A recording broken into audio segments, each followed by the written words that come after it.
जैसलमेर में हाईवे पर बनाई गई हवाई पट्टी का उद्घाटन हो गया तो जैसलमेर में जमीन से हवा में मार करने वाला मिसाइल सिस्टम वायुसेना में शामिल किया गया। ब्रिक्स सम्मेलन में पीएम मोदी ने आतंकवाद का मुद्दा उठाया, जबकि रूस ने पाकिस्तान का नाम लिए बिना आतंकवाद और नशे के कारोबार पर लगाम लगाने पर जोर दिया। जम्मू दौरे पर पहुंचे राहुल गांधी की वैष्णो देवी यात्रा पर बीजेपी ने सवाल उठा दिए और अफगानिस्तान में विद्रोह से डरी तालिबान की सरकार ने विरोध प्रदर्शन पर पाबंदी लगा दी। यूपी से बिहार तक बच्चों के दुश्मन बने बुखार के बीच अब स्क्रब टाइफस नाम की बीमारी ने स्वास्थ्य विभाग की सांसें अटका दी। दिल्ली के पास उत्तर प्रदेश के नोएडा में इस बीमारी के 2 मामले सामने आए। बीते 6 साल में यह पहली बार है जब नोएडा में स्क्रब टाइफस का कोई केस सामने आया।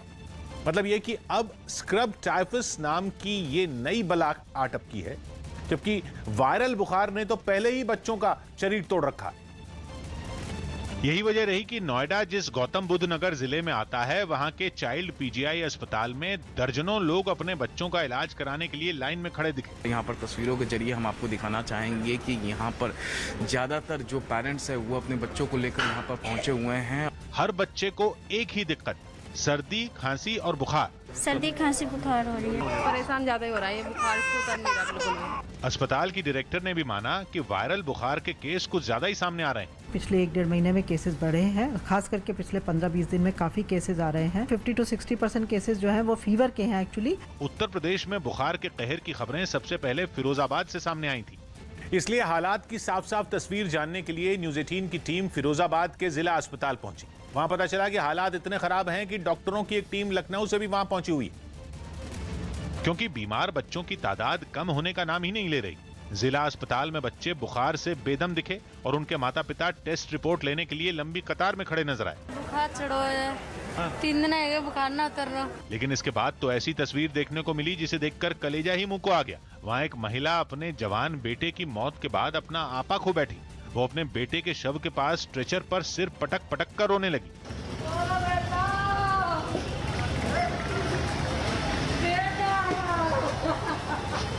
बताया गया कि महिला के बेटे को एक दिन बुखार आया, डॉक्टर ने उसे इंजेक्शन लगाया, लेकिन बाद में उसकी मौत हो गई। फिरोजाबाद में बच्चों के बीमार होने की बड़ी वजह डॉक्टर डेंगू बता रहे हैं, लेकिन हालात अब देश की राजधानी दिल्ली में भी बिगड़ते दिखाई दे रहे हैं, जिसकी तस्दीक दिल्ली सरकार के बच्चों के इकलौते अस्पताल की तस्वीर देखकर हो गई। चाचा नेहरू अस्पताल के ओपीडी की हालत ऐसी नजर आई कि किसी के भी होश उड़ जाएं। बस भीड़ ही भीड़, ऊपर से बच्चों की चीख। ये भीड़ अपने आप बता रही है कि किस तरीके से लोड जो है अस्पतालों में वो अचानक बढ़ा है। एक माँ तो अपने बच्चे की हालत देखकर ही रो पड़ी। सिर पर कोरोना की तीसरी लहर की तलवार लटक रही है, लेकिन अपने कलेजे के टुकड़े की तकलीफ के आगे उनके माँ बाप कोरोना से बचाव का हर नियम कायदा भूल बैठे। आज डॉक्टर ने खुद कह दिया कि भाई से इमरजेंसी में ले जाओ जितनी जल्दी हो सकता है। यूपी में केस सामने आने के बाद चाचा नेहरू अस्पताल में भी अब स्क्रब टाइफस के टेस्ट हो रहे हैं। अहम बात यह है कि वायरल बुखार वायरस की वजह से होता है, लेकिन डॉक्टरों ने बताया कि स्क्रब टाइफस एक बैक्टीरियल इन्फेक्शन है, मतलब एक ऐसी बीमारी जो बैक्टीरिया से होती है, और स्क्रब टाइफस की वजह एक तरह का कीड़ा है। जब वो माइट काटेगा तो वहाँ उस एरिया में एक छोटा सा पेप्यूल जिसे हम कहते हैं, छोटा सा लाल रंग का रैश होता है और उसके बाद फीवर होना शुरू होता है। हालांकि डॉक्टरों ने बताया कि उनके अस्पताल में स्क्रब टाइफस का एक भी केस नहीं आया है, ज्यादातर केस वायरल बुखार के ही हैं। लेकिन एक बात अब साफ हो गई है कि यूपी में जिस मिस्ट्री बुखार ने खलबली मचाई उसमें एक स्क्रब टाइफस है। ये नाम एक बीमारी का है, लेकिन पहले यह समझना जरूरी है कि जितने भी मरीजों को बुखार हो रहा है उन सभी को स्क्रब टाइफस नहीं है। बीमार हो रहे लोगों में कुछ ऐसे हैं जिनकी बीमारी की वजह स्क्रब टाइफस है। तो सबसे पहली बात तो यह है कि अगर ये स्क्रब टाइफस है तो इसे वायरल नहीं कहेंगे, क्योंकि ये एक बैक्टीरिया से होने वाली बीमारी है। मतलब वायरल बीमारी तो वो होती है जो वायरस से होती है, लेकिन ये स्क्रब टाइफस है जो वायरस से नहीं बल्कि बैक्टीरिया से होती है। डॉक्टरों की भाषा में बोलें तो ये एक बैक्टीरियल डिजीज है, लेकिन बीमारी खतरनाक है। इसके लक्षण वक्त पर पहचानने जरूरी हैं, और लक्षण ऐसे हैं जिन्हें पहचानना मुश्किल नहीं है। सबसे पहली बात तो यह कि बुखार होने के साथ मरीज को ठंड भी लगेगी, मतलब मरीज को सर्दी लग रही होगी और बदन बुखार से तप रहा होगा। दूसरी बात यह कि सिर दर्द के अलावा बदन दर्द और जोड़ों के दर्द की भी शिकायत हो सकती है। इसके अलावा शरीर के किसी भी हिस्से में जलन और खारिश यानी खुजली होने लगती है। सबसे बड़ी निशानी यह है कि इस बीमारी का असर मरीज के दिमाग पर भी होता है। मतलब शुरुआत में या तो मरीज छोटी छोटी चीजें भूलने लगेगा या मरीज के बर्ताव में बड़ा बदलाव आएगा? सबसे जरूरी ऐसी हालत में यह है कि तुरंत डॉक्टर के पास पहुंचा जाए। इलाज जितना जल्दी शुरू होगा, बीमारी को फैलने से उतना जल्दी रोका जा सकता है। एंटीबायोटिक दवाइयां देकर डॉक्टर इस बीमारी के मरीजों का इलाज शुरू करते हैं और अगर वक्त पर इलाज शुरू हो जाए तो मरीज जल्दी ठीक भी हो जाते हैं। लेकिन याद रहे, वक्त पर इलाज शुरू करना जरूरी है। अगर लापरवाही हुई तो बीमारी गंभीर होने में देर भी नहीं लगेगी। दिल्ली के पास यूपी के नोएडा में भी 2 मरीजों के मिलने की खबर है स्क्रब टाइफस के, और इन दोनों ही मरीजों का नोएडा के निजी अस्पतालों में इलाज चल रहा है। लेकिन हमारे सूत्र बताते हैं कि इन अस्पतालों ने स्क्रब टाइफस के मरीज मिलने की जानकारी सरकार के स्वास्थ्य विभाग को नहीं दी, जिसके लिए अस्पतालों पर कार्रवाई भी की जा सकती है। सौभाग्य की बात है कि स्क्रब टाइफस कोई नई बीमारी नहीं है, बल्कि इसकी पहचान 90 साल पहले ही हो चुकी है।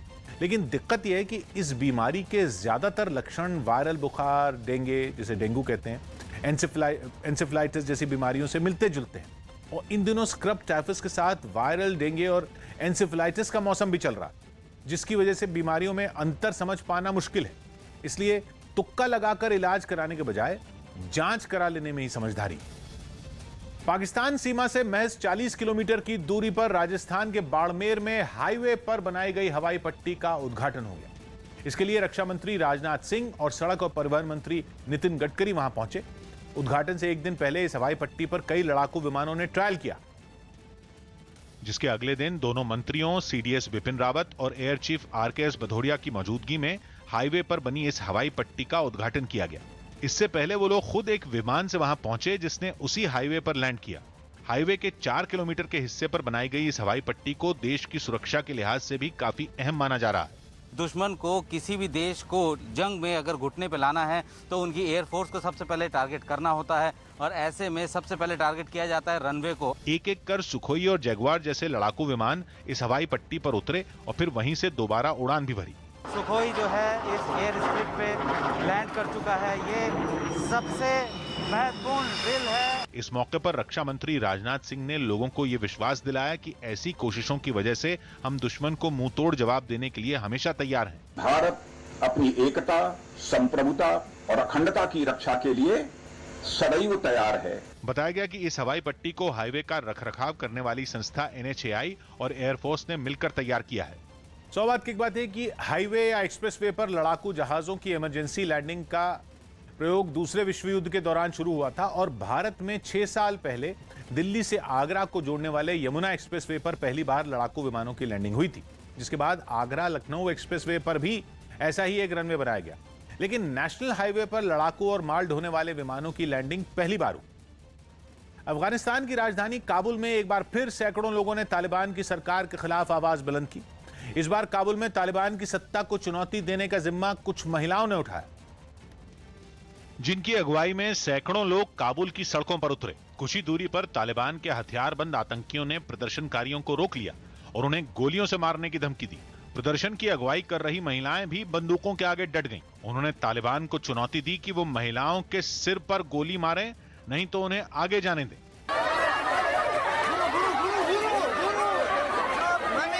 उन महिलाओं की हिम्मत के आगे हथियारबंद आतंकी भी कुछ नहीं कर पाए। जैसे ही वो महिलाएं आगे बढ़ीं तो पीछे खड़ी भीड़ में भी जैसे जान आ गई। वो भी नारे लगाते हुए आगे बढ़ गई। कुछ दूरी पर प्रदर्शनकारियों को रोकने की एक और कोशिश की गई। इस बार तो सभी लोग तालिबान की बंदूकों के आगे डट गए। न तो तालिबान की धमकी उन्हें रोक पाई और न ही गोलियों का डर। और इसीलिए ऐसे विरोध प्रदर्शनों से डरी तालिबान की सरकार ने वहां नया फरमान जारी कर दिया। सरकार गठन के बाद तालिबान ने अफगानिस्तान के अलग अलग शहरों में हो रहे विरोध प्रदर्शनों पर पाबंदी लगा दी और यह फरमान जारी कर दिया कि प्रदर्शन से पहले लोगों को तालिबान सरकार की इजाजत लेनी होगी। इतना ही नहीं, लोगों को प्रदर्शन से 24 घंटे पहले सारी जानकारी तालिबान सरकार के साथ साझा करनी होगी। इस जानकारी में प्रदर्शन का मकसद, उसमें लगने वाले नारे, प्रदर्शन की जगह और समय, सब कुछ बताना होगा। तालिबान ने यह फरमान ऐसे वक्त में जारी किया जब उसके खिलाफ अफगानिस्तान के कई शहरों में प्रदर्शन हो रहे हैं। सौभाग्य की एक बात यह कि काबुल पर कब्जा करने के बाद तालिबान ने अफगानिस्तान में महिलाओं को इस्लामी कानून के दायरे में सभी अधिकार देने के वादे किए थे, लेकिन तालिबान की सरकार में किसी महिला को जगह देना तो दूर, तालिबान ने वहां महिलाओं और लड़कियों को खेल कूद से दूर रहने का फरमान सुना दिया। जिसके खिलाफ वो सड़कों पर उतरे, जिन्हें तालिबान की बंदूकों से डर नहीं लगा, क्योंकि तालिबान उन्हें जो जिंदगी देना चाहते हैं वो महिलाओं को मौत से भी बदतर महसूस हो रही है। हरियाणा के करनाल में मिनी सचिवालय के बाहर डटे किसान संगठनों ने वहां लंबे वक्त तक रुकने की तैयारी कर ली। प्रदर्शन के तीसरे दिन भी मिनी सचिवालय के बाहर भारी तादाद में किसान संगठनों से जुड़े लोग पहुंचे और उतनी ही तादाद में वहां पुलिस और अर्धसैनिक बल के जवानों की तैनाती भी की गई। तीसरे दिन करनाल के मिनी सचिवालय के बाहर के हालात कुछ हद तक सिंघू बॉर्डर की तरह नजर आए। एक टेंट के नीचे किसानों का प्रदर्शन चलता रहा और कुछ दूरी पर उनके लिए लंगर की व्यवस्था की गई। साथ ही किसानों को दवाएं बांटने के लिए एक एम्बुलेंस भी वहां पहुंची। दिल्ली के गाजीपुर बॉर्डर और सिंघू बॉर्डर पर किसानों ने अलग अलग लंगर लगाए हुए हैं और दवाइयों के लिए भी अलग से लंगर लगाए हुए हैं। तो कुछ वैसी ही तैयारी जो है वो यहाँ पर की गई है। एक दिन पहले किसान संगठनों की प्रशासन के साथ हुई बातचीत बेनतीजा रही थी। इसके बाद प्रदर्शनकारियों ने वहां लंबे वक्त तक डटे रहने की चेतावनी दे दी। आज बातचीत के लिए कोई नहीं बुलाया गया और जब तक हल नहीं होता तब तक उठेंगे। मिनी सचिवालय के बाहर जुटे प्रदर्शनकारी इस मांग पर अड़े हैं कि पिछले महीने करनाल में किसानों पर जो लाठीचार्ज हुआ था उसका आदेश देने वाले एसडीएम को सस्पेंड किया जाए। सौभाग्य की एक बात है कि करनाल में जिला प्रशासन के मुख्यालय पर किसानों के धरने का अंत नजर नहीं आ रहा, क्योंकि किसान वहां के पूर्व एसडीएम को सस्पेंड करने की मांग पर अड़े हैं, जबकि प्रशासन अपनी मजबूरी बता चुका है कि बिना जांच पूरी हुए अफसर को सस्पेंड नहीं किया जा सकता। और इस खींचतान में करनाल में इंटरनेट बंद है, जबकि खमियाजा ऑनलाइन पढ़ाई या परीक्षा देने वाले छात्र छात्राओं को भुगतना पड़ रहा है। मॉब लिंचिंग पर ओवैसी के दिए बयान पर विवाद हो गया। यूपी के बाराबंकी की एक रैली में एमआईएम नेता असदुद्दीन ओवैसी ने मॉब लिंचिंग पर विवादास्पद बयान दे दिया। 2014 से हम देख रहे हैं कि कभी मॉब लिंचिंग के नाम पर खास तौर से मुस्लिम और दलितों को निशाना बनाया जाता है। यूपी सरकार ने ओवैसी के बयान पर तीखा पलटवार किया। बरसाती मेढक की तरह इस तरह के लोग आ जाते हैं उत्तर प्रदेश में, जाति और धर्म के नाम पर वोट मांगने के लिए अलग अलग तरीका अपनाते हैं। सौरव गांगुली ने सोशल मीडिया पर बताया कि उनकी जिंदगी पर एक फिल्म बनाई जाएगी और इस फिल्म के बनाए जाने पर उन्होंने खुशी जताई। दिल्ली के पास गाजियाबाद में केंद्रीय मंत्री वीके सिंह ने जिला अस्पताल परिसर में एक ऑक्सीजन प्लांट का उद्घाटन किया। कोरोना की तीसरी लहर की आशंका के बीच इस ऑक्सीजन प्लांट के शुरू होने से वहां मरीजों को बड़ी राहत मिलेगी। ये पीएम केयर के द्वारा लगाया है, ये सबसे बड़ा प्लांट है हमारा, 1000 कैपेसिटी का। ऑस्ट्रेलिया के क्रिकेट बोर्ड ने अफगानिस्तान की पुरुष टीम के साथ नवंबर में होने वाले टेस्ट की मेजबानी नहीं करने की चेतावनी दी।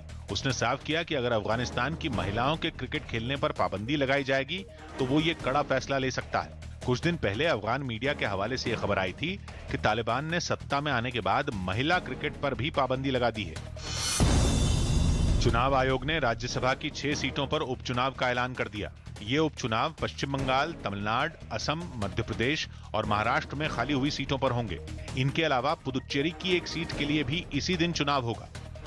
असम के जोरहाट में हुए नाव हादसे में पूरी रात चले बचाव अभियान के बाद 87 लोगों को बचा लिया गया, जबकि एक की मौत हो गई। वहां कल शाम ब्रह्मपुत्र नदी में 2 नावों की टक्कर के बाद एक नाव डूब गई, जिसके बाद से ही वहां बचाव अभियान शुरू कर दिया गया। सामने आई तस्वीरों में एनडीआरएफ के जवान नदी में पलटी पड़ी नाव को काटते दिखाई दिए। इन जवानों ने नाव में छेद किया और फिर उसके अंदर घुसकर लापता लोगों की तलाश शुरू की। वहां पूरी रात यह अभियान चलता रहा। हालांकि नाव के अंदर उन्हें कोई भी यात्री नहीं मिला, कोई डेड बॉडी या किसी तरह का विक्टिम हमें नहीं मिला। इसी तरह नाव के आसपास पानी में भी लोगों की तलाश की गई। मुख्यमंत्री हेमंत बिस्व शर्मा भी वहां पहुंचे और बचाव अभियान का जायजा लिया। 90 लोग था, उसमें 87 लोगों को आइडेंटिफिकेशन हो गया है। वो लोग अच्छा है। खबर है कि डूबने वाली नाव में 90 लोग सवार थे, जिनमें कई तो टक्कर मारने वाली दूसरी नाव पर चढ़कर अपनी जान बचाने में कामयाब रहे, जबकि कई लोग पानी में ही कूद गए थे। सौभाग्य की बात है कि असम में माजुली नाम का एक टापू है, जहां आने जाने के लिए जोरहट से मशीन वाली नावें चलती हैं, जिन पर अक्सर क्षमता से ज्यादा लोगों को चढ़ाने की शिकायतें भी आती रहीं। और माना जा रहा है कि नाव के इंजन में खराबी या फिर नाव चलाने में बदइंतजामी की वजह से यह हादसा हुआ, जिसकी वजह जानने के लिए जांच कराई जा रही है। और तब तक वहां इकलौते इंजन वाली नाव चलाने पर रोक भी लगा दी गई। देश के शिक्षण संस्थानों की रैंकिंग जारी करने वाली सरकारी संस्था NIRF यानी नेशनल इंस्टीट्यूट रैंकिंग फ्रेमवर्क की रैंकिंग जारी होगी। न्यूज 18 के विक्रांत यादव की रिपोर्ट है कि शिक्षा मंत्री धर्मेंद्र प्रधान ने देश के टॉप शिक्षण संस्थानों की रैंकिंग जारी की, जिसमें ओवरऑल कैटेगरी में IIT मद्रास लगातार तीसरी बार पहले नंबर पर रहा। वहीं बेंगलुरु के इंडियन इंस्टीट्यूट ऑफ साइंस को इस रैंकिंग में दूसरा नंबर मिला, जबकि तीसरे नंबर पर IIT बॉम्बे और चौथे पर IIT दिल्ली रहा।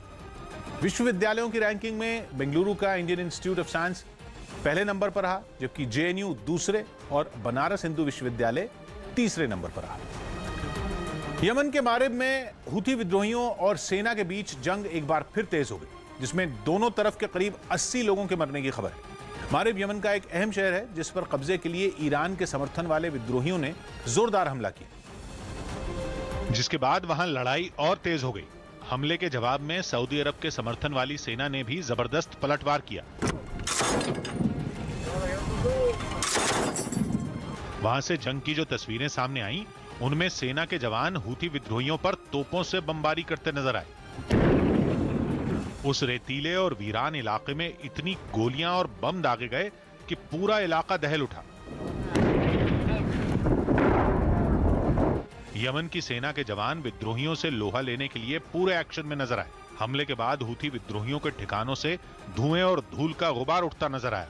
सौभाग्य की बात है कि यमन की राजधानी सना समेत लगभग आधे देश पर हुती विद्रोहियों का कब्जा है, जो पिछले 6 साल से औसतन 10 रॉकेट यमन की सरकार के कंट्रोल वाले हिस्सों पर दागते रहे। इसमें कितने लोग मारे गए, इसकी गिनती भी अब किसी को याद नहीं, जबकि यमन की सरकार अब सऊदी अरब, UAE समेत दर्जन भर देशों की फौज के दम पर हुती विद्रोहियों से जंग लड़ रही है।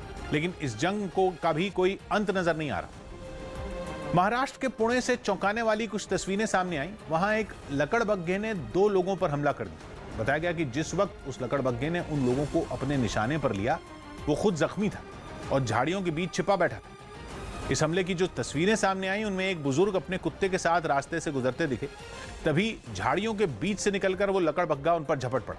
उसने बुजुर्ग के पास से गुजर रहे एक दूसरे शख्स पर भी हमला बोला, लेकिन उसने हिम्मत दिखाई और एक डंडे की मदद से उस लकड़बग्घे को वहां से भगा दिया। ऐसा करके उसने न सिर्फ अपनी जान बचाई, बल्कि बुजुर्ग को भी बचा लिया।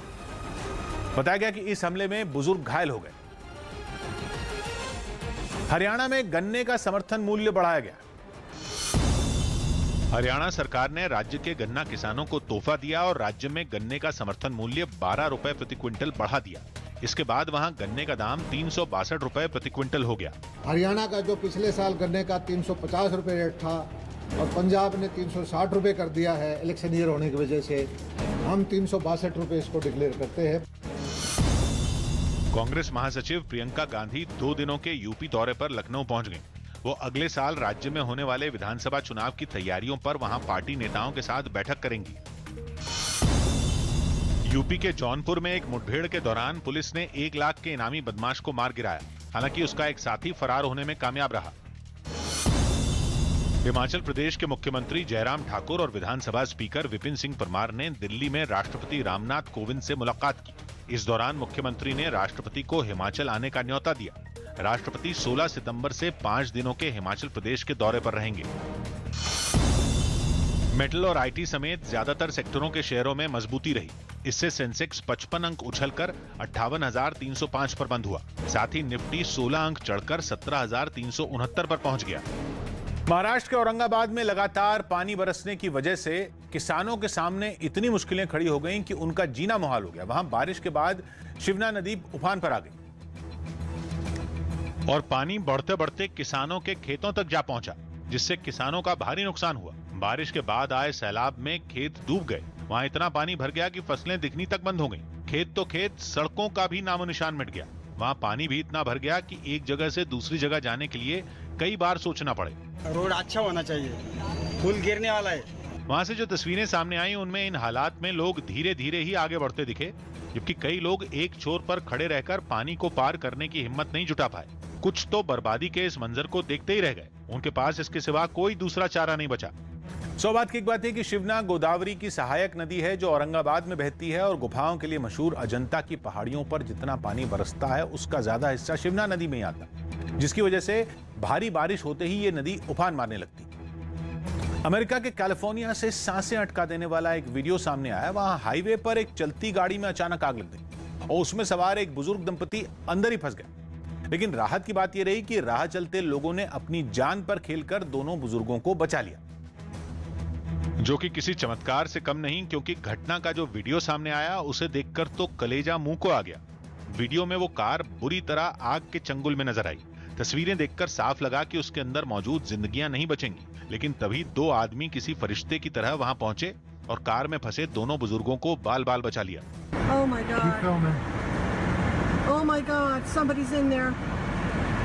कुछ सेकंड की भी देरी होती तो जाने क्या अनहोनी हो जाती, लेकिन दोनों लोगों ने हिम्मत दिखाई और अपनी जान की परवाह किए बिना बुजुर्गों की जान बचाने निकल पड़े। उन्हें देखकर दूसरे भी आगे आए, मगर इस चक्कर में जान बचाने वाला एक शख्स भी झुलस गया। हालांकि बुजुर्ग दंपति और वो शख्स खतरे से बाहर बताए गए। बाद में दमकल कर्मी मौके पर पहुंचे और आग पर काबू पाया।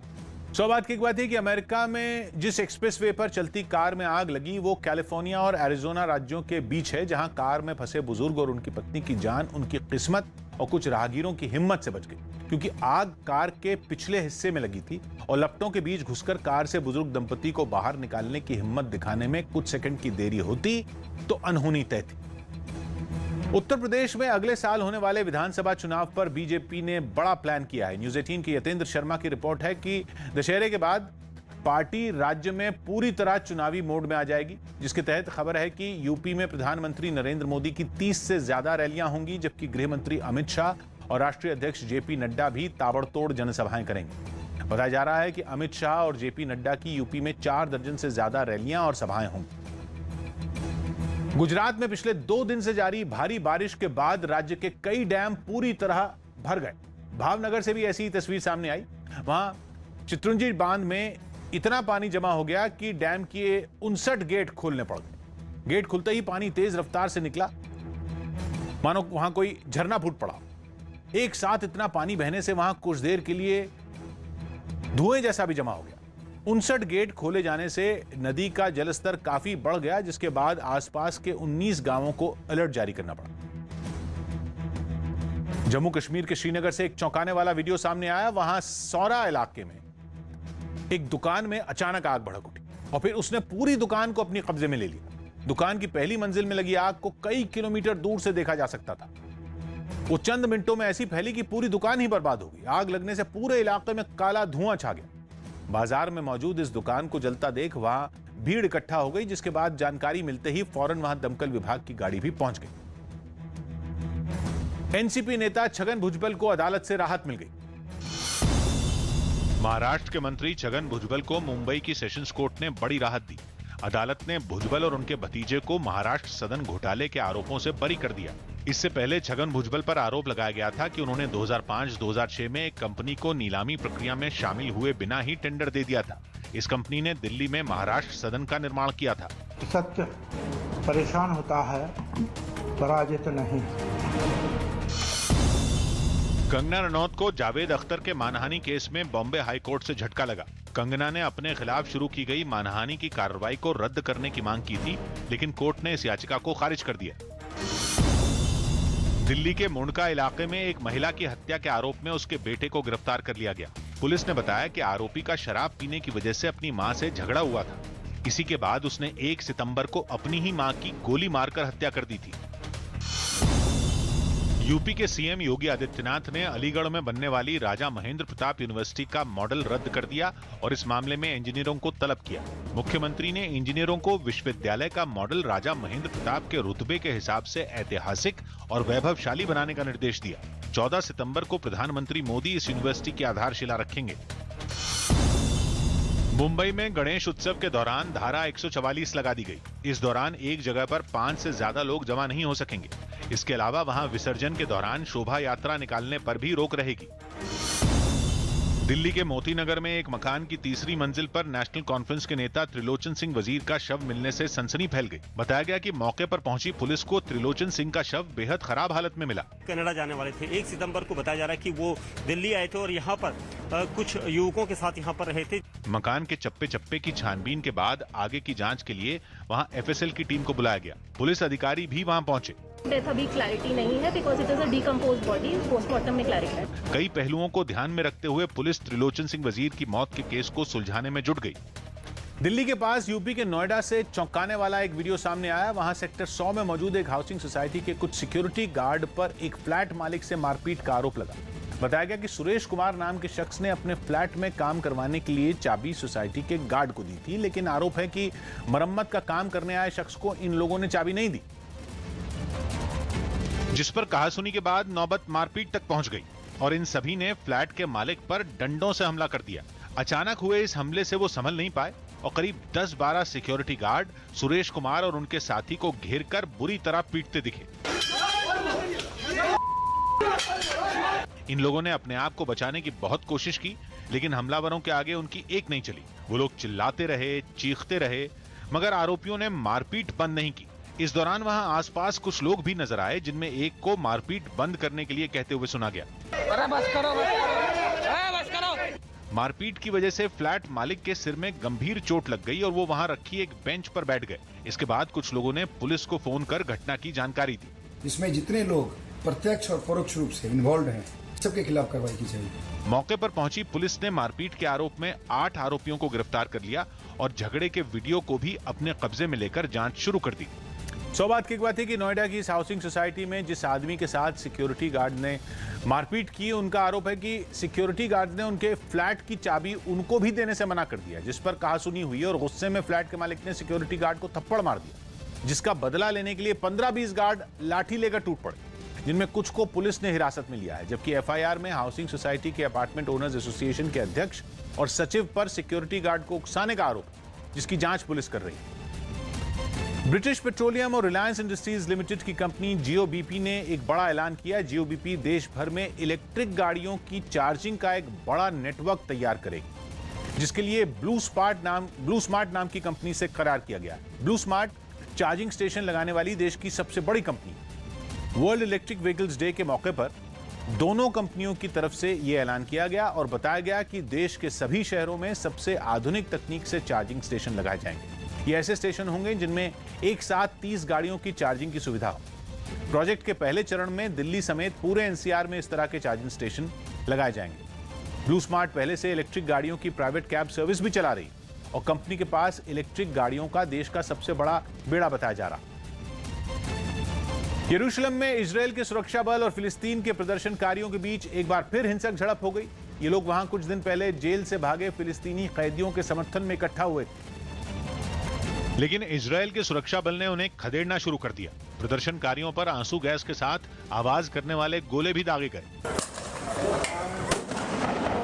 हालांकि लोग इसके बावजूद पीछे नहीं हटे। कई प्रदर्शनकारी अल अक्सा मस्जिद के गेट पर इकट्ठा हो गए और फरार होने वाले कैदियों के समर्थन में नारेबाजी शुरू कर दी। बाद में बड़ी संख्या में जवान वहां पहुंचे और प्रदर्शनकारियों को वहां से खदेड़ना शुरू कर दिया। इस दौरान पुलिस की उनसे हाथापाई हुई, लेकिन बाद में ताकत का इस्तेमाल करते हुए सभी को वहां से हटा दिया गया। सौभाग्य की बात है कि 4 दिन पहले वेस्ट बैंक इलाके में इजरायल की जेल में सुरंग खोदकर 6 कैदी फरार हो गए, जो फिलिस्तीन के कट्टरपंथी संगठनों से जुड़े बताए जा रहे हैं, जिनके समर्थन में फिलिस्तीन के लोग इसलिए सामने आए ताकि वो फिलिस्तीन के राष्ट्रपति पर दबाव बना सकें कि वो कैदियों को पकड़वाने के लिए इजरायल की मदद ना करें, क्योंकि ऐसे मामलों में फिलिस्तीन के सुरक्षा बल इजरायल के साथ तालमेल बिठाकर काम करते रहें ताकि दोनों के बीच जंग की नौबत ना आ जाए। राजस्थान की राजधानी जयपुर से हैरान करने वाला एक वीडियो सामने आया, जिसमें कुछ लोगों ने एक बुजुर्ग को बेरहमी से पीटा। बताया गया कि यह विवाद 2 पड़ोसियों के बीच तब बढ़ा जब बुजुर्ग ने अपने पड़ोसी के अवैध निर्माण का विरोध किया। बस फिर क्या था, वो अपने करीबियों के साथ बुजुर्ग के पास पहुंचा और मारपीट शुरू कर दी। इस घटना का वीडियो भी सामने आया, जिसमें 4 लोगों ने बुजुर्ग की लाठियों से जमकर पिटाई की।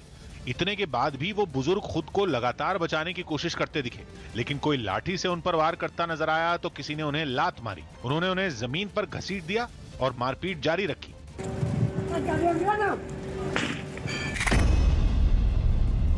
इसके बाद जो हुआ, ब्रेक के बाद, विश्व की सबसे बड़ी पार्टी में शामिल मैं हो गया हूं। दिल्ली में एम्स अस्पताल में स्वास्थ्य उपकरणों की खरीद में लगे घोटाले के आरोपों पर पुलिस ने केस दर्ज कर लिया।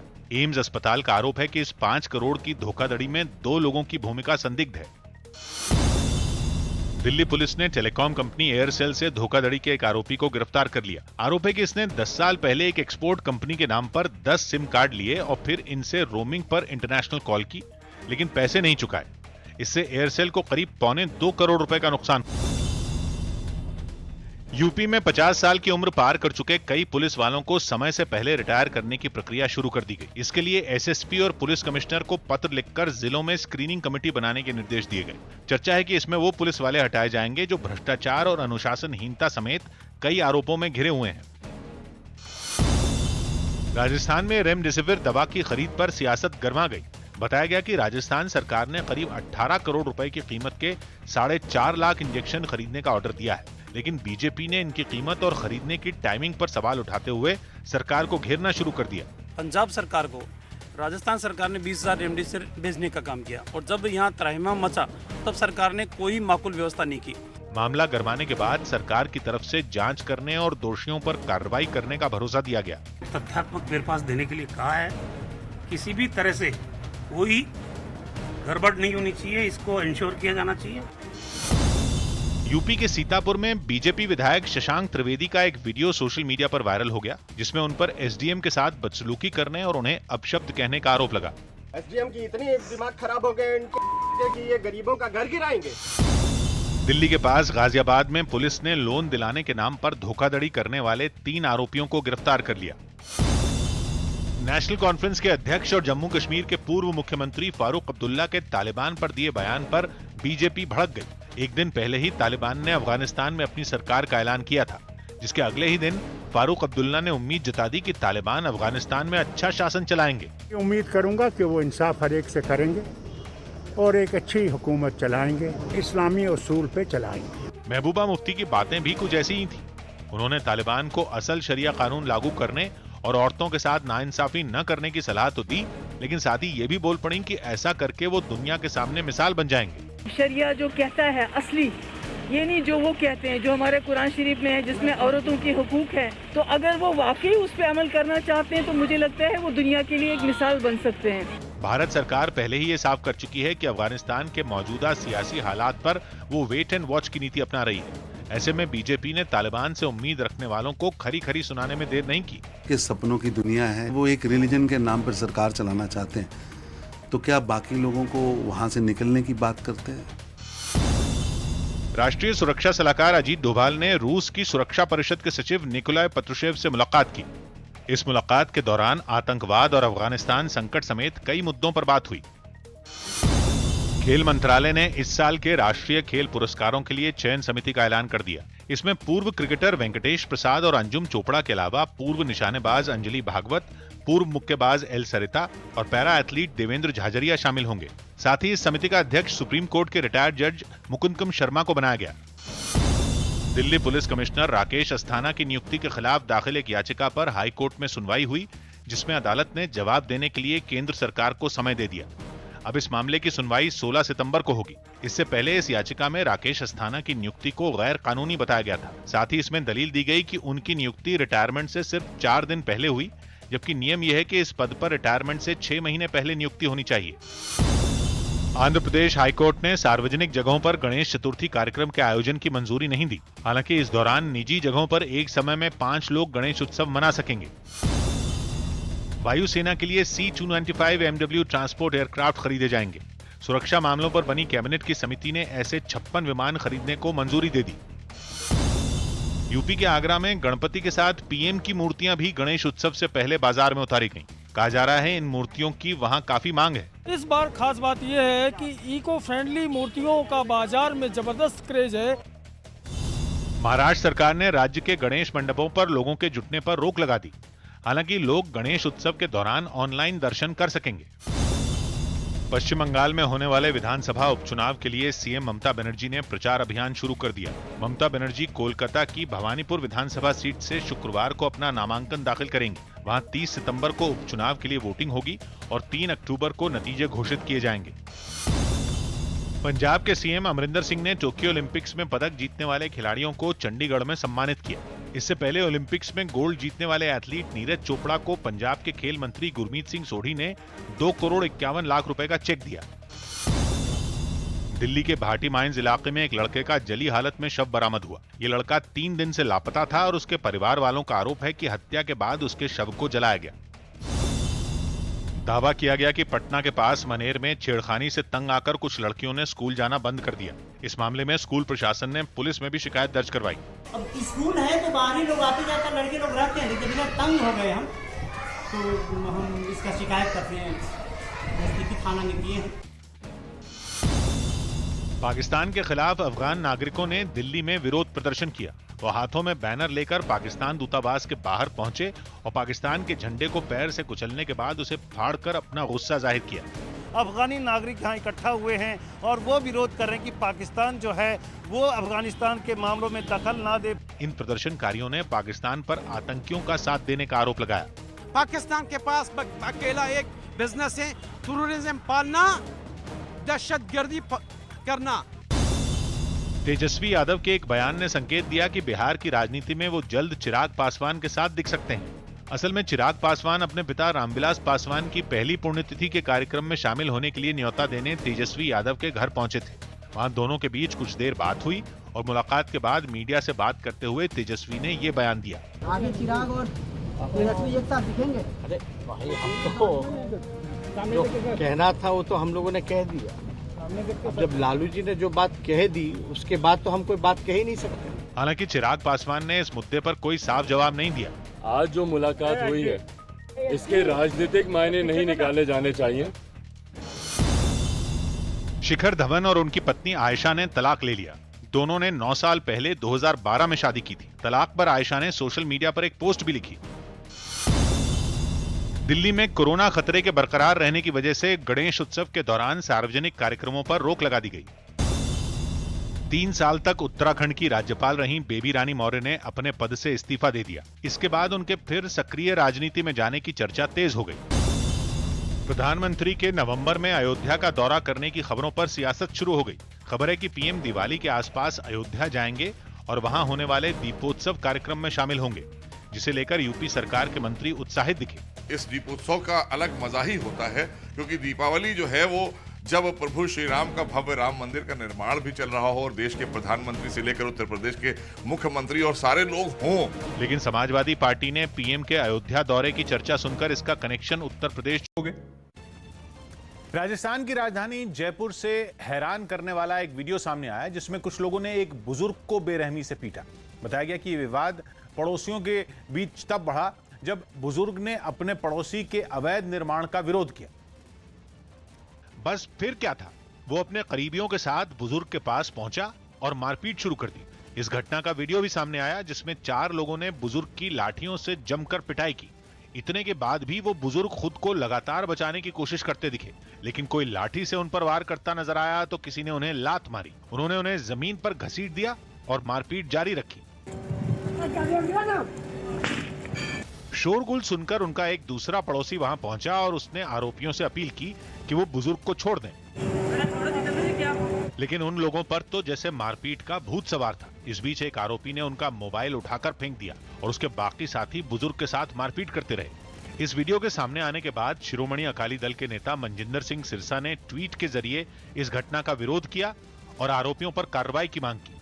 सौभाग्य की बात है कि जयपुर के बुजुर्ग और उनको पीटने वाले पड़ोसी हैं, जिनके बीच जमीन का पुराना विवाद है, और उसी की वजह से 6 दिन पहले मारपीट हुई, जिसमें सिख समुदाय के बुजुर्ग और उनको पीटने वाले दोनों पक्षों ने थानों में शिकायत दर्ज कराई थी। लेकिन वीडियो वायरल होते ही हमलावर युवक अंडरग्राउंड हो गए। मुंबई में गणपति उत्सव पर सजावट के लिए एक युवक ने कोस्टल रोड का ही मॉडल बना दिया।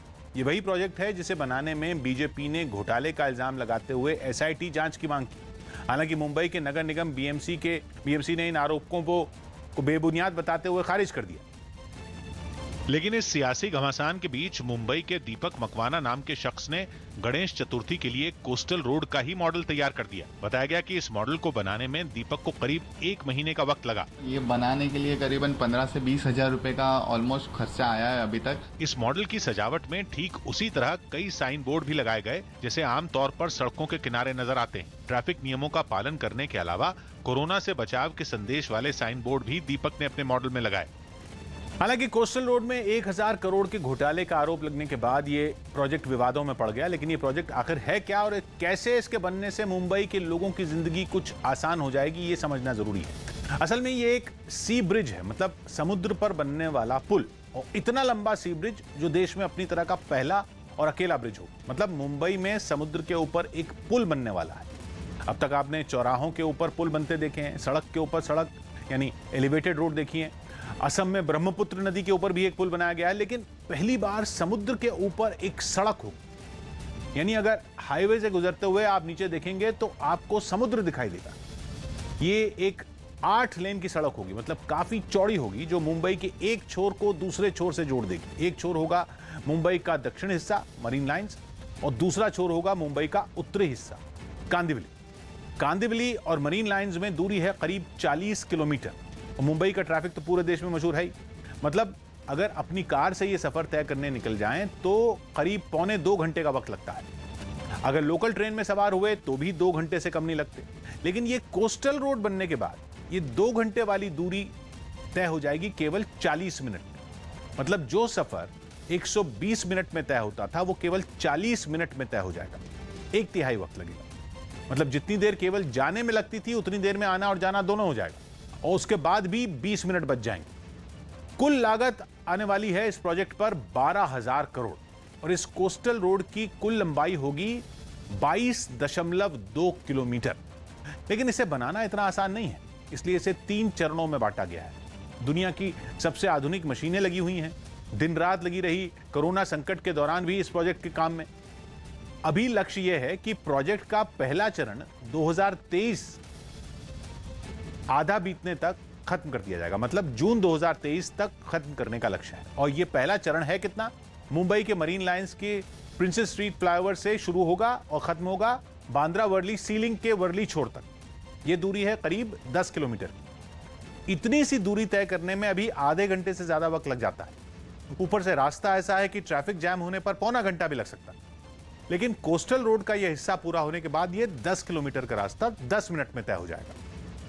तो यह तो हुआ पहला चरण जो मरीन लाइन से वर्ली को जोड़ेगा, और वर्ली से शुरू होगा दूसरा चरण जो खत्म होगा वर्सोवा पर। इसके बाद नंबर आएगा तीसरे चरण का जो वर्सोवा से जोड़ेगा कांदिवली को, जहां कोस्टल रोड खत्म होगी। 100 बात की एक बात यह कि मुंबई के कोस्टल रोड प्रोजेक्ट का काम 3 साल पहले शुरू हुआ। उम्मीद जताई जा रही है कि अगले 1-1.5 साल में इसका पहला चरण पूरा हो जाएगा, जबकि इसी प्रोजेक्ट के दूसरे चरण में वर्सोवा से बांद्रा तक सीलिंग भी बनेगा, जो बांद्रा वर्ली सीलिंग से करीब 1.5 गुना यानी लगभग 9.5 किलोमीटर लंबा हो।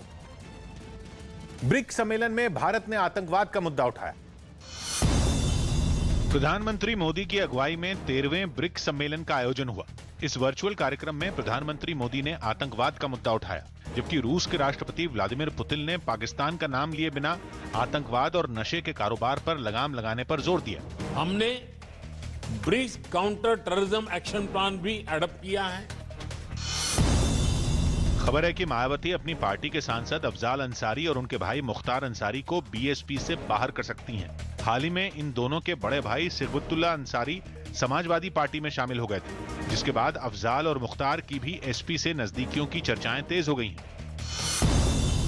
नवी मुंबई में एक सिपाही की मौत के मामले में एक पुलिसकर्मी समेत 3 आरोपियों को गिरफ्तार कर लिया गया। पुलिस ने बताया कि आरोपी पुलिस वाले ने किसी बात पर झगड़ा होने पर अपने इस साथी सिपाही की हत्या करवा दी थी। इसके बाद इन आरोपियों ने इस हत्याकांड को सड़क हादसे का रूप दे दिया था। राहुल गांधी अपने जम्मू दौरे के पहले दिन माता वैष्णो देवी के दर्शन करने पहुंचे, लेकिन उनकी इस यात्रा पर बीजेपी ने सवाल उठा दिए। राहुल गांधी 2 दिन के जम्मू दौरे पर हैं, जहां वो एक रैली को भी संबोधित करेंगे। लेकिन अपने इस दौरे की शुरुआत उन्होंने माता वैष्णो देवी के दर्शन से की। इस दौरान मंदिर के पुजारी ने उन्हें माता की चुनरी भेंट की। इससे पहले राहुल गांधी जब कटरा पहुंचे तो वहां पहले से मौजूद कांग्रेस कार्यकर्ताओं ने उनका जोरदार स्वागत किया। राहुल गांधी 2 दिन के जम्मू के दौरे पर हैं और इस समय जो कांग्रेस के कार्यकर्ता हैं वो उनका यहाँ पर भव्य स्वागत यहाँ पर कर रहे हैं। राहुल गांधी इसके बाद राहुल सीधे वैष्णो देवी के दर्शन के लिए रवाना हो गए। सामने आई तस्वीरों में राहुल गांधी अपने कार्यकर्ताओं के साथ मंदिर की तरफ पैदल बढ़ते नजर आए। हालांकि उनकी वैष्णो देवी यात्रा पर बीजेपी ने उन्हें घेरना शुरू कर दिया। कहीं जो है क्रॉस लगाना, कहीं टोपी लगाना, कहीं जो है चुन्नी लेके चलना और लोगों को जो है बेवकूफ बनाना।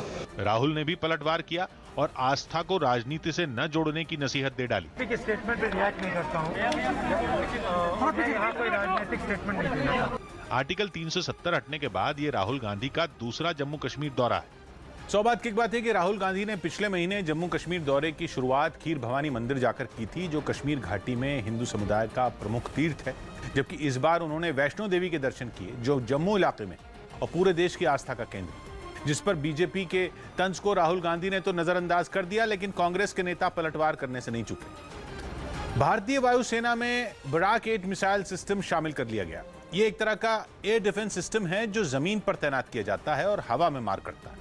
इसके लिए राजस्थान के जैसलमेर में एक कार्यक्रम रखा गया, जिसमें रक्षा मंत्री राजनाथ सिंह ने एयर चीफ RKS भदौरिया को इस मिसाइल की चाबी सौंपी। हवा में कई दुश्मनों पर एक साथ हमला करने में सक्षम इस मिसाइल के वायुसेना में शामिल होते ही समा तालियों की गड़गड़ाहट से गूंज उठा। बताया जा रहा है कि भारतीय वायुसेना को इस आधुनिक मिसाइल सिस्टम की 18 यूनिट मिलनी है, जिनमें अभी केवल एक दी गई है। इसकी मारक क्षमता जबरदस्त है, 70 किलोमीटर तक की मार कर सकती है और पहली फायरिंग यूनिट जैसलमेर में इस वक्त जो है तैनात की गई है। इस मौके पर राजनाथ सिंह का जोश भी हाई दिखा। यह मिसाइल सिस्टम हमारी एयर डिफेंस सिस्टम में एक गेम चेंजर साबित होगा, ऐसा मेरा विश्वास है। ये एयर डिफेंस सिस्टम रक्षा के क्षेत्र में रिसर्च करने वाली संस्था DRDO और इजरायल एरोस्पेस इंडस्ट्रीज ने मिलकर बनाया है, जो कि सीमा पार से आने वाले किसी भी खतरे को आसमान में तुरंत नष्ट कर सकता है, क्योंकि इसमें एक खास सेंसर लगा है जिसकी मदद से दुश्मन को ढूंढकर उसे खत्म किया जा सकता है। इस मिसाइल सिस्टम की रेंज 70 किलोमीटर तक है, यानी कि जो भी मिसाइल लड़ाकू विमान, हेलीकॉप्टर या ड्रोन इसके 70 किलोमीटर के दायरे में आएंगे, ये समझो कि उनको खत्म कर सकता है, उनका खात्मा पक्का है। सिर्फ इतना ही नहीं, अगर दुश्मन के एयरक्राफ्ट को निशाना बनाना हो तो इसकी रेंज 70 किलोमीटर से बढ़कर 110 किलोमीटर हो जाती है। इसकी एक खूबी यह भी है कि 360 डिग्री तक इसके सेंसर काम करते हैं और पूरा सिस्टम घूम जाता है। ऐसा मानो कि एक गोले का पूरा चक्कर काट लेता है ये सिस्टम। मतलब किसी भी तरफ से कोई हमला हो तो दुश्मन बराक को भेद नहीं पाएगा, और इसी खासियत की वजह से वो अपने दायरे में आने वाले कई दुश्मनों पर भी एक साथ हमला कर सकता है। दुश्मन भी एक आध नहीं, बराक मिसाइल का डिफेंस सिस्टम पूरे 16 टारगेट पर एक साथ 24 निशाने दाग सकता है। यह मिसाइल सिस्टम इतना आधुनिक और छोटा है कि इसे कम समय में किसी भी जगह पर तैनात किया जा सकता है।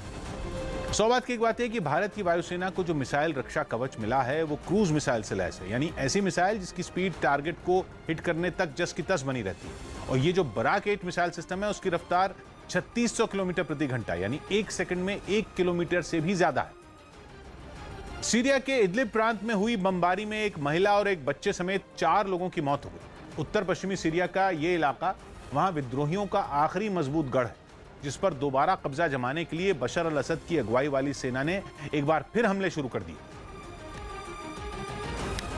लेकिन इन हमलों में विद्रोहियों के साथ आम लोगों को भी भारी नुकसान उठाना पड़ा। हमले के बाद सामने आई तस्वीरों में वहां हर तरफ बर्बादी नजर आई। बमबारी की चपेट में आया एक मकान तो पूरी तरह तबाह हो गया। बताया गया कि इस मकान में कई लोग मौजूद थे जो मलबे में ही दब गए। जानकारी मिलने पर बचाव दल के लोग भी वहां पहुंचे और फंसे हुए लोगों की तलाश शुरू की। मलबे में एक छोटी बच्ची फंसी थी, जिसे किसी तरह सही सलामत बाहर निकाल लिया गया। इस हमले में 15 से ज्यादा आम लोगों के घायल होने की खबर है, जिन्हें एम्बुलेंस के जरिए अस्पताल पहुंचाया गया।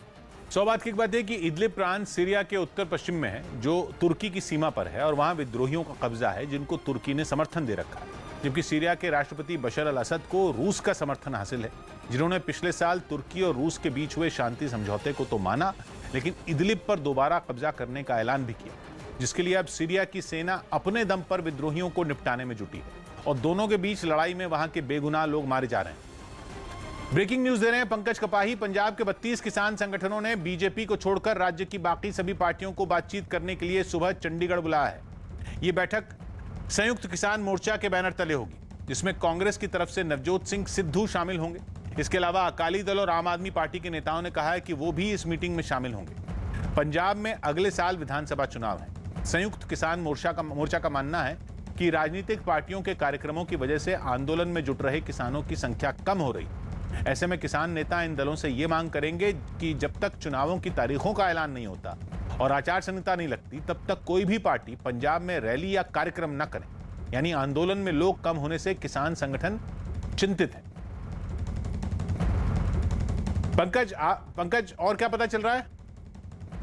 देखिए 11 बजे बैठक रखी गई है और नवजोत सिंह सिद्धू के अलावा प्रकट सिंह और कुलदीप सिंह नागरा कांग्रेस की तरफ से।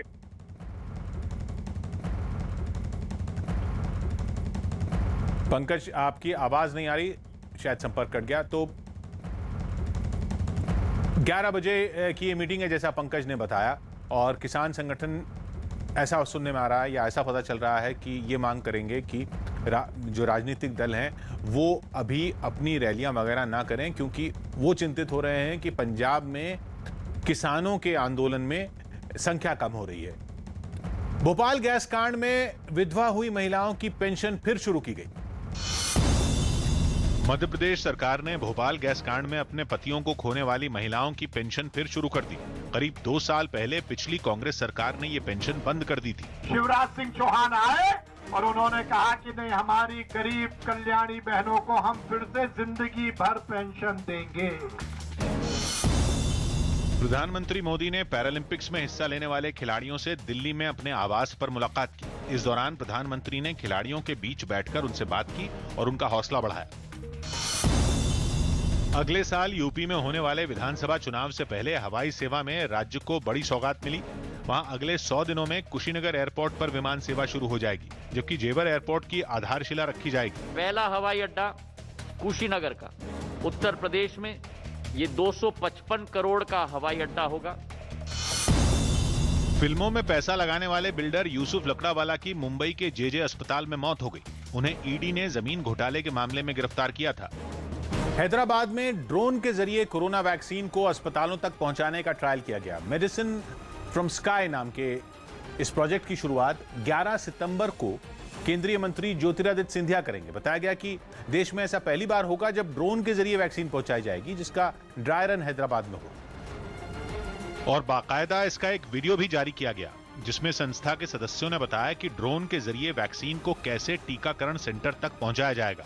इसके लिए पहले 500 मीटर की दूरी तय की गई ताकि ड्रोन की सुरक्षित लैंडिंग पर नजर रखी जा सके। हैदराबाद के पास विकाराबाद में ये ट्रायल किया गया, जिसमें ड्रोन को उड़ाकर ये देखा गया कि उससे कितनी मदद मिल सकेगी। वीडियो में यह भी बताया गया कि ये ड्रोन अपने साथ कितना वजन लेकर उड़ सकेगा। By government limitation, I think we can only fly a drone which has a maximum weight plus payload up to 25 kg. In drone के जरिए पहाड़ी और ग्रामीण इलाकों तक भी वैक्सीन को पहुंचाने में आसानी होगी, जिससे वहां रहने वाले लोगों को जल्द टीके लगाए जा सकेंगे। सौभाग्य की बात यह कि महामारी फैलने से पहले किसी ने नहीं सोचा था कि कोरोना से जंग में ड्रोन भी बड़ा हथियार हो सकता है, जिसका इस्तेमाल यूरोप के देशों ने टेस्ट किट पहुंचाने और मरीजों के सैंपल को लैब तक भेजने में किया। और अब ड्रोन से ही जंगल, पहाड़ और टापुओं पर बसे गांवों में दवा और वैक्सीन पहुंचाने के लिए किया जा रहा है, जिसकी शुरुआत भारत में भी हो गई। इंग्लैंड और भारत के बीच 5वां टेस्ट शुरू होने में कुछ ही घंटे बाकी हैं, लेकिन मैच शुरू होने के आसार बेहद कम हैं। इस मैच पर कोरोना का संकट, क्योंकि भारतीय क्रिकेट टीम के फिजियो के कोरोना पॉजिटिव मिलने की खबर है, जिसके बाद इंग्लैंड के मैनचेस्टर में हड़कंप मच गया। इससे पहले भारतीय टीम के हेड कोच रवि शास्त्री भी कोरोना पॉजिटिव पाए गए। रवि शास्त्री के अलावा बॉलिंग कोच भरत अरुण और फील्डिंग कोच आर श्रीधर का भी कोरोना का टेस्ट पॉजिटिव आया था, लेकिन टीम के फिजियो तब कोरोना पॉजिटिव मिले जब मैच शुरू होने में केवल 1 दिन बाकी था। इसलिए टीम इंडिया के किसी भी खिलाड़ी को प्रैक्टिस सेशन में भी हिस्सा लेने नहीं दिया गया। पूरी टीम का कोरोना टेस्ट हुआ और टेस्ट रिपोर्ट आने तक टीम के सभी खिलाड़ी होटल में ही रहेंगे। इस बीच बीसीसीआई अध्यक्ष सौरव गांगुली का एक बयान भी आया, जिसमें उन्होंने कहा कि मैच होगा या नहीं ये वो नहीं जानते। भारत के लिए सबसे अहम बात यह कि 5 टेस्ट की सीरीज में टीम इंडिया 2-1 से आगे है। अगर 5वां टेस्ट रद्द होता है तो फैसला भारत के पक्ष में ही होगा और विराट कोहली इतिहास में ऐसे पहले भारतीय कप्तान बन जाएंगे जिन्होंने ऑस्ट्रेलिया और इंग्लैंड दोनों मुल्कों में भारत को टेस्ट सीरीज जिताई हो। यूरोपीय देश मैसेडोनिया से डराने वाली तस्वीरें सामने आई। वहां टेटोवो शहर के एक कोविड अस्पताल में अचानक आग लग गई, जिसमें 10 से ज्यादा मरीजों की जान चली गई। बुधवार की रात को भड़की आग ने इस अस्पताल को पूरी तरह बर्बाद कर दिया, जिस पर काबू पाने के लिए वहां दमकल विभाग की गाड़ियां और कई पुलिस वाले भी मौजूद दिखे। रात में आग लगने की खबर लगते ही वहां राहत और बचाव टीम पहुंच गई, लेकिन तब तक अस्पताल पूरी तरह जल चुका था। अस्पताल के जलते ही बाकी मरीजों को तुरंत दूसरे अस्पतालों में शिफ्ट किया गया ताकि उनकी जान बचाई जा सके। पूरी रात वहां अधिकारियों का जमावड़ा लगा रहा, जो हालात को संभालने की कोशिश में लगे दिखे। सुबह जब तस्वीर साफ हुई तो दिखा कि आग की वजह से यह जगह किसी खंडहर में तब्दील हो गई। वहां मौजूद अस्पताल का सामान पूरी तरह जल गया, जिसके बाद कुछ लोग पीपीई किट में वहां हालात का जायजा लेते दिखाई दिए। सौगात की एक बात है कि कोरोना के मरीजों के लिए बने अस्पतालों में ऑक्सीजन गैस का स्टॉक भी होता है और आशंका जताई जा रही है कि मैसेडोनिया के अस्पताल में लगी आग भी ऑक्सीजन सिलेंडर फटने की वजह से तेजी से फैली, जिसके बारे में वहां के प्रधानमंत्री ने बताया भी कि अस्पताल में पहले धमाका हुआ और फिर आग लग गई, लेकिन धमाके की वजह अभी साफ नहीं। राजस्थान के टोंक से उठा हिंदू परिवारों के पलायन के मुद्दे पर अब राजनीति शुरू हो गई। अब एक तरफ बीजेपी इसे सदन में उठाने की तैयारी में दिखी तो दूसरी तरफ कांग्रेस ने ऐसी किसी भी शिकायत से साफ इनकार कर दिया। दरअसल वहां हिंदू समुदाय के लोगों ने दूसरे समुदाय के लोगों से डर होने की बात कहते हुए 2 दिन पहले प्रदर्शन किया, जिसमें मालपुरा इलाके के कई लोग हाथों में पोस्टर लिए सरकार से सुरक्षा की मांग करते नजर आए थे। यहां मौजूद करीब 200 घरों में अभी ये पोस्टर चिपके दिखे, जिनमें प्रधानमंत्री और मुख्यमंत्री से उनकी मांग पूरी करने की अपील की गई। राजस्थान बीजेपी इस मुद्दे को लेकर काफी संगीन नजर आई। प्रदेश अध्यक्ष ने दावा किया कि बीजेपी के विधायक दल की बैठक में इसे सदन में ले जाने के लिए का फैसला लिया गया। वहाँ के जो विधायक हैं कन्हैयालाल चौधरी, उन्होंने पूरी इसकी रिपोर्ट नेता प्रतिपक्ष को दी है और आने वाले समय में सदन में हम किसी न किसी तरीके से इस मुद्दे को लाएंगे। हालांकि कांग्रेस की तरफ से ऐसे किसी भी मुद्दे की जानकारी होने से मना कर दिया गया। सरकार पूरे राजस्थान को सुरक्षा दे रही है। राजस्थान में अब तक इस तरीके का मुद्दा नहीं हुआ। धोनी को टीम इंडिया का मेंटोर बनाए जाने पर बीसीसीआई कानूनी सलाह लेगा। T20 वर्ल्ड कप के लिए महेंद्र सिंह धोनी को टीम इंडिया का मेंटोर बनाए जाने पर संजीव गुप्ता ने बीसीसीआई से शिकायत की। मध्य प्रदेश क्रिकेट एसोसिएशन के सदस्य रहे संजीव गुप्ता ने सवाल उठाया कि धोनी एक समय में चेन्नई सुपर किंग्स के कप्तान और भारतीय क्रिकेट टीम के मेंटोर कैसे हो सकते हैं। उन्होंने इस मामले में बीसीसीआई को एक खत लिखा और इसे हितों के टकराव का मामला बताया। हालांकि इसके बाद खबर है कि बीसीसीआई ने इस मुद्दे पर कानूनी सलाह लेने की बात कही। मुंबई के पास ठाणे पुलिस ने केंद्रीय मंत्री नारायण राणे की पत्नी और उनके बेटे नितेश राणे के खिलाफ लुकआउट सर्कुलर जारी किया। आरोप है कि इन्होंने 25 करोड़ का लोन लेने के बाद उसे नहीं चुकाया। इसी मामले में पुणे पुलिस भी नीलम राणे के खिलाफ ये लुकआउट सर्कुलर जारी कर चुकी है। जम्मू कश्मीर के सुरक्षा हालात पर गृह मंत्री अमित शाह की अगुवाई में दिल्ली में एक बैठक हुई। इस बैठक में एनएसए अजीत डोभाल, जम्मू कश्मीर के उपराज्यपाल मनोज सिन्हा और सेना प्रमुख मनोज मुकुंद नरवणे समेत कई अधिकारी मौजूद रहे। अफगानिस्तान में तालिबान के कब्जे के बाद भारतीय गृह मंत्रालय में इस तरह की ये पहली बैठक रही। आंतरिक सुरक्षा को लेकर और जम्मू कश्मीर में जो विकास कार्य चल रहे हैं उनको लेकर यह अहम बैठक है। बिहार के पश्चिमी चंपारण से एक हैरान करने वाली तस्वीर सामने आई। वहां एसएसबी के एक जवान की तलाश में रेस्क्यू ऑपरेशन चलाया गया। बताया गया कि मोहम्मद असलम नाम का यह जवान पैर फिसलने की वजह से नदी में गिर गया और फिर जैसे ही ये खबर एसएसबी हेडक्वार्टर्स पहुंची तो जवानों की एक टुकड़ी मोर्चा संभालने के लिए जंगल पहुंच गई। वहां नदी में एक रस्सी के सहारे 4 जवान गहराई नापते दिखे। इनके हाथ में एक बड़ा सा डंडा दिखाई दिया, जिससे वो लापता जवान को तलाशते नजर आए। कुछ देर बाद इन लोगों ने नदी की तेज धार में उतरकर जवान को गहराई में ढूंढना शुरू कर दिया। डंडे से तलाश कर रहे लोगों को जब कुछ महसूस हुआ तो उनमें एक ने नदी में गोता लगाया ताकि गहराई में अगर वो मौजूद हो तो उसे निकाला जा सके। इस दौरान गायब जवान को ढूंढने के लिए एक बड़ी टुकड़ी इस रेस्क्यू ऑपरेशन में जुटी नजर आई। बताया गया कि जंगल में गश्त के दौरान ये हादसा हुआ था, जिसके बाद ये रेस्क्यू ऑपरेशन चलाया गया। सौगात की एक बात है कि बगहा तहसील नेपाल की सीमा पर है, जहां वाल्मीकि टाइगर रिजर्व नाम का घना जंगल है और गंडक के अलावा उसकी सहायक नदियों और नालों का जाल भी बिछा है। जहां एक दिन पहले गश्त की टुकड़ी गश्त कर रही थी और बताया गया कि उस टुकड़ी में सबसे पीछे चल रहे हेड कांस्टेबल का पैर फिसल गया, जिसे उसके साथी नहीं ढूंढ पाए और घंटों बाद एनडीआरएफ को उसकी लाश नदी की तलहटी में मिली, जिसके बारे में बताया गया कि वो जम्मू कश्मीर के राजौरी जिले का रहने वाला था।